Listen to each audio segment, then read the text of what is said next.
रानीपुर में मक़ामी शिया तंज़ीम ऐं नौजवाननि जी अॻुवाणी में जामिया मस्जिद खां ईरान जे सुप्रीम लीडर आयतुल्ला ख़ोमेनी जी शहादत जे सोग में वॾी रैली कढी वई।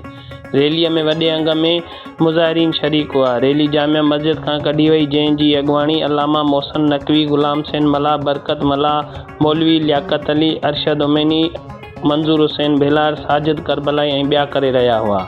रैली शहर जे मुख़्तलिफ़ रस्तनि शाही बाज़ार, खीर बाज़ार, सराफा बाज़ार, वॾे अलम, नंढे पिड़, मोबाइल मार्केट खां थींदी बाबे दस्तगीर गेट पहुती, जिते क़ौमी शरह ते धरणो हणी एहतिजाजी मुज़ाहिरो रिकॉर्ड करायो वियो, जंहिं सबबि क़ौमी शरह जे ॿिन्ही तरफ़नि खां गाॾियुनि जूं वॾियूं क़तारूं बीहिजी वयूं।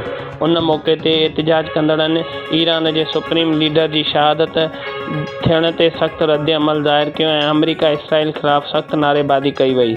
ॿिए तरफ़ इसूला खे इमाम बारगाह मां औरतुनि जी वॾी रैली कढी वई, जेकी क़ौमी शहरा खां थींदी वादी ज़हरा पहुती, जिते एहतिजाजी मुज़ाहिरो रिकॉर्ड करायो वियो ऐं अमरीका मुर्दाबाद जा नारा हंया विया।